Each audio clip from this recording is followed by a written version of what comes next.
دعا کیسے مقدر بدلتی ہے۔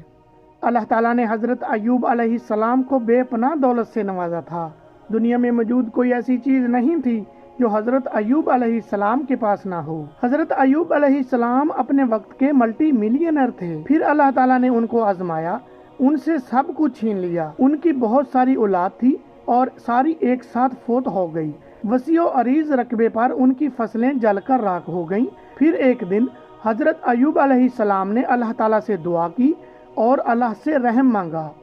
اللہ رب العزت قرآن کریم میں ارشاد فرماتے ہیں، ایوب کو یاد کرو جب اس نے اپنے رب کو پکارا کہ مجھے بہت تکلیف ہو رہی ہے اور تو سب سے بڑھ کر رحم کرنے والا ہے۔ اللہ پاک نے حضرت ایوب علیہ السلام کی دعا قبول کر لی اور حضرت ایوب علیہ السلام کو صحت یاب کر دیا اور ان کو پہلے سے بھی کئی گنا زیادہ دولت اور شان و شوکت عطا کی۔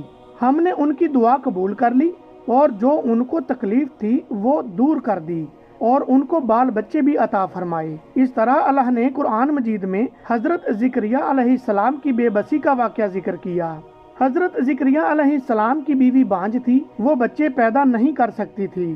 حضرت زکریا علیہ السلام بوڑھے ہو گئے، پوری عمر گزر گئی، بیوی بچے پیدا نہیں کر سکتی تھی۔ تو ایک دن گھبرا کر اپنے اللہ سے دعا کی، یا اللہ اب میں بوڑھا ہو گیا ہوں، میری بیوی بھی بچے پیدا نہیں کر سکتی، یا اللہ تو مجھے بڑھاپے کا سہارا دے دے۔ اور اللہ نے دعا قبول کر لی اور ایسی بیوی میں سے بچہ دے دیا جو بچے پیدا کر ہی نہیں سکتی تھی۔ اور پھر حضرت زکریا علیہ السلام نے اللہ تعالیٰ سے کہا، میرے رب میں تجھ سے مانگ کر کبھی محروم نہیں رہا۔ جب اس نے اپنے رب کو آہستہ سے پکارا اور کہا، اے میرے رب میری ہڈیاں بڑھاپے کے سبب کمزور ہو گئی ہیں اور سر بڑھاپے کی وجہ سے شعلہ مارنے لگا اور میری بیوی بانجھ ہے، تو مجھے اپنے پاس سے ایک وارث عطا فرما۔ اے زکریا ہم تجھے خوشی سناتے ہیں ایک لڑکے کی جن کا نام یحییٰ ہے۔ عرض کی، اے میرے رب میرے لڑکا کہاں سے ہوگا؟ میری عورت تو بانجھ ہے اور میں بڑھاپے سے سوکھ جانے کی حالت کو پہنچ گیا ہوں۔ حکم ہوا اسی طرح ہوگا کہ مجھے یہ آسان ہے، اور میں پہلے تم کو بھی تو پیدا کر چکا ہوں اور تم کچھ چیز نہ تھے۔ پھر قرآن مجید میں اللہ تعالیٰ نے حضرت یونس علیہ السلام کا واقعہ ذکر کیا کہ جب وہ مچھلی کے پیٹ میں گئے تو بے بسی کا یہ عالم تھا کہ قرآن کہہ رہا ہے کہ وہ 3 اندھیروں کے پیٹ میں تھے، ایک رات کا اندھیرا، دوسرا سمندر کے نیچے گہرائی کا اندھیرا اور تیسرا مچھلی کے پیٹ کا اندھیرا۔ اندھیرے میں اللہ کو پکارنے لگے کہ تیرے سوا کوئی معبود نہیں، تو پاک ہے، بے شک میں ہی قصوروار ہوں۔